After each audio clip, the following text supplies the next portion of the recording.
जे रन्जन दैमारी खाबजाया जाया बा गनायदावै बायदि रन्जन दैमारी सारनि सायाव राजखान्थि बिगियाननि फरायसा अर्थात पलिटिकल साइन्सनि बिथां बिरबाय बिथाङा मा खेंफोरथि होदों नैबे भिडिअजों नोंथांमोननो देखायनानै होनि नोंथांमोना बिजिरनो हागोन। खुलुमबाय, आंनि मुङा बिरबाय बसुमतारी। आं research scholar, Tripura university political science department. थांनाय गोबाव समनिफ्रायनो मोनसे इस्युनि सायाव माने रन्जन दैमारी मानगोनां बिथां आरो एनडिएफबिनि जे जेलाव थानाय बे इस्युनि सायाव मोनसे भिडिअ लाबोनो साननानै दंबाय थायोमोन, खिन्थु सम मिलायाखै। दिनै लाबोनो सानबाय जे रन्जन दैमारी मानगोनां बिथांजों लोगोसे एनडिएफबिनि गोबां सोद्रोमा जाय कनभिक्टेड बा गोबां सोरबा कनभिक्टेड नङै दासिमबो जेलनिफ्राय गबोआखै। जिहेतु जोंहा बिथांमोननि जे एग्रिमेन्ट बिटिआर एग्रिमेन्टआ दिनै बोसोरबा जाफैबाय। बोसोरबा जाफैखांनायनि उनावबो बिथांमोनखौ जेलनिफ्राय गहोनो हायासै आसाम सरकार आरो बिटिसि सरकारा। एखम्बा जोंनि मानाव गेदेर डिपुटि चिफ गबिन्द बसुमतारी आयंखौ माने माखासे खोथा बुंनाय खोनायो आरोना। खोथाया जाहैबाय, बिथाङा बुङो जे कनभिक्टेड रन्जन दैमारी बिथांखौ जों माने सरकार बिथिंनिफ्राय जेबो बख'नो हाया, बेखौ लिगेल प्रसेसैसो बख'नांगौ होननानै। अके, थिगैनो दङ, माखासे बुस्थुखौ लिगेल प्रसेसजों थांनांगौ, खिन्थु सरकारि बिथिंनिफ्राय बख'नो हाया होननाय बुस्थुआव बारा खाबजाया जाया बा गनायदावै बायदि मोनदाङो आरोना। मानोना जोंनाव भारतनि संबिजिताव आरो सिआरपिसि माखासे सेक्सनाव माने जोंनाव माखासे ओरैबायदि प्रभिजन दङ, जाय प्रभिजननि गेजेरजों जोंहा माने सरकारि बिथिंनिफ्रायबो सासे कनभिक्टेड मानसिखौ जुदि बिथाङा सिगनेटरिब्ला बा गुबुन बिथिङावबो आरो बेखौ माने सरकारि बिथिंनिफ्रायबो बख'नो हायो। बे खोथाखौ बिटिसि सरकाराव थानाय मानगोनां बिथांमोनहा मिथिया नङा मिथिजोबो, बिथांमोना मिथिजोबखायो। स्टेट गभर्नमेन्टआव थानायाबो मिथियो, प्रमद बर' बिथांमोनाबो मिथियो, गबिन्द बिथांमोनाबो मिथियो आरो गोबां गासैबो मिथिगोन। दा नैबाव डाउटफुल जानाया बेसो जे बिटिसि सरकारा बख'मारनो नाजादोंना नाजायाखै।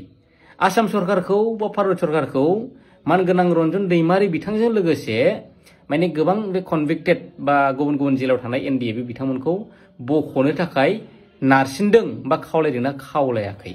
मानोना जोंनाव आन्डार आर्टिकल 72 अफ इण्डियान कनस्टिटिउसन जोंनि प्रेसिडेन्टआ अनरेबल प्रेसिडेन्ट अफ इण्डियाया सासे कनभिक्टेड मानसिखौ मार्सि पेटिशननि गेजेरजों निमाहा होनानै बेखौ जेलनिफ्राय बख'नो हायो, माने बिथांनि माने मा होनो केसखौ माने खमायनो हायो।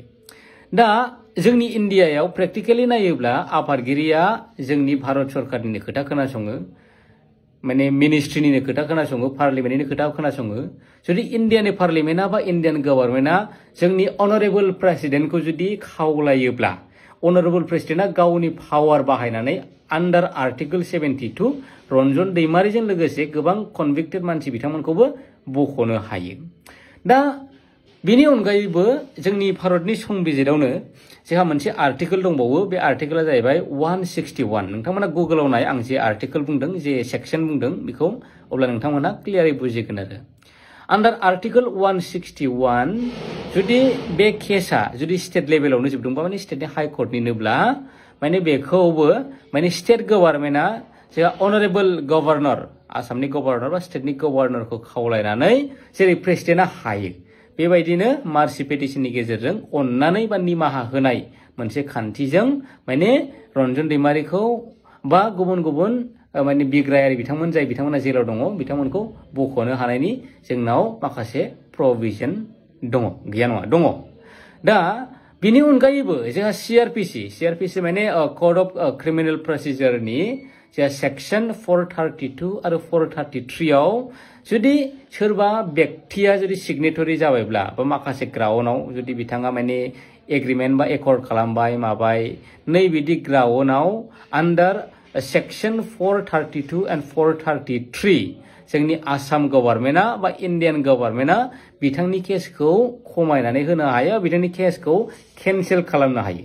जिहेतु बिथाङा सासे हाथियार दैनानै दावहा नांनाय मानसिमोन, दाव बिग्रायारिमोन।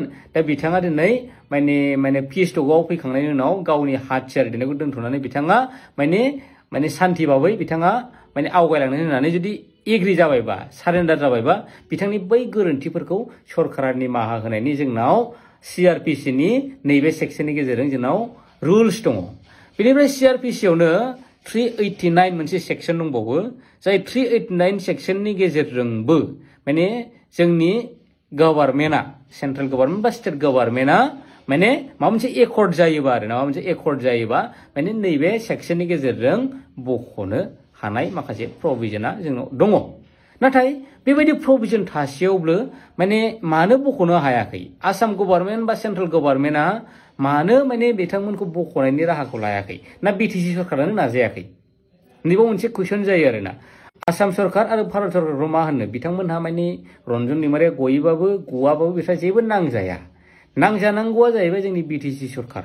BTC सरकारा मोनसे रेसपन्सिबिलिटि दङ जे रन्जन दैमारि बिथांजों लोगोसे जेसेबां माने कनभिक्टेड बिथांमोन दङ बिथांमोनहा हारिनि थाखाय सोमावसारदोंमोन, हारिनि थाखाय जुजिदोंमोन, हारिनि थाखाय जुजिनानैनो बिथांमोना दिनै जेलाव जोबजादों।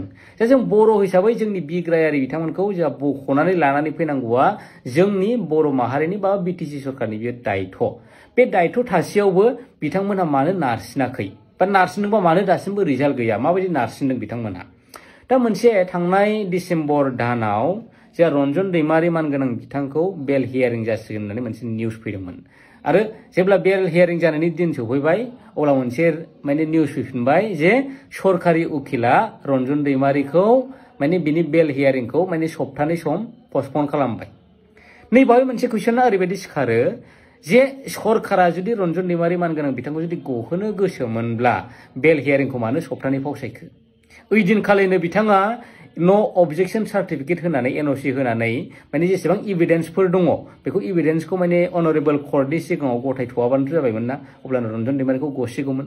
बेनि उनाव दे जाबाय दे पस्टपनानो खालामबाय। पस्टपन खालामखांनायनि उनाव सप्ताहनि उनाव जेब्ला अनरेबल सुप्रिम कर्टआव बिथांनि बेलखौ अनरेबल सुप्रिम कर्टआ केन्सेल खालामबाय। दा केन्सेल खालामनाया मानो थाखाय केन्सेल खालामखो? केन्सेल खालामनायनि आन्दोआव दङ जोंनि माने सरकारि उकिल। सरकारि उकिला बिनि एगेन्स्टआव स्ट्रं एभिडेन्स होबाय। सरकारि उकिला बिनि एगेन्स्टआव माने अबजेक्शन खालामबाय। बिनि थाखायनो अनरेबल सुप्रिम कर्टआ रन्जन दैमारि बिथांखौ माने बेल होनो हाया होननानै फोसावबाय। दा बै समावबो जुदि जोंना सरकारि उकिल बिथाङा जुदि माने अनरेबल सुप्रिम कर्टखौ जुदि नो अबजेक्शन जुदि होयोमोनब्ला अनरेबल सुप्रिम कर्टनि सिगाङाव जुदि माखासे एभिडेन्सफोरखौ दोनथ'योमोनब्ला एसे माने सिगनेटरि हिसाबै माने माखासे नो अबजेक्शन बाथ्रा बुङोमोनब्ला अब्ला निश्चय अनरेबल सुप्रिम कर्टआ माने बिथांनि गनायनि जे सुबिदा बे सुबिदाखौ गोरलैसिन खालामनानै होगौमोन। दा बे बुस्थुखौनो मोनदाङो आरोना। आरो नै मैया माने गासै 9 NDAB बिथांमोना बेल मोननांगौनि खोथा दंमोन। दा 9नि गेजेराव 4 NDAB बिथांमोना बेल मोनदों। 4खौ NIA अबजेक्शन होनायनि थाखाय माने बेल मोनथ'वासै होननानै मिन्थिबाय। दा नैबावबो साननानै दोनो नोंथांमोनहा NIA जाहैबाय भारत सरकारनिनो मोनसे ब्रान्च। दा NIA खौबो भारत सरकारा गोसोबायदि एडभाइस होनो हायो। भारत सरकारा माने NIA खौ एडभाइस होनानै माने नैबे कनभिक्टेड NDAB बिथांमोननि एगेन्स्टआव जे एभिडेन्सफोर जे अबजेक्शन होबाय बिथांमोना बेखौ भारत सरकारा जुदि बादा होयोमोनब्ला बुङोमोनब्ला निश्चय NIA निफ्राय माने बेखौ एसे लुज खालामगौमोन खोमा। दा नैबेबायदि माखासे प्रभिजन दङ आरोना जोंहा माने भारत सरकार आरो आसाम सरकारा अनरेबल गभर्नर बा अनरेबल प्रेसिडेन्ट बा अनरेबल सुप्रिम कर्ट बा हाइ कर्टखौ खावलायनानै नैबे रन्जन दैमारि आरो गुबुन गुबुन बिथांमोनखौ माने जेलनिफ्राय बख'नो हानायनि। दा बेबायदि प्रभिजन थासेयावबो माने दिनैसिम बोसोरबा बारलांबाय। जेल जानायाथ' बारबाय गोबां बोसोर माने सिगनेचार होखांनायनि उनाव एकर्ड जाखांनायनि उनाव दिनै बोसोरबा बारफैबाय। बे बोसोरबा बारफैनायाव जुदि बिथांमोनखौ सख'नो हायाखैब्ला माने मोनसे बिराद गिदिर कुइसन सिखारो आरोना BTC सरकारा नारसिनाखै होननानै। नारसिन माराखै बा नारसिनो ना नारसिनाखै मोनसे डाउटफुल आरोखि। गोजोन्थों।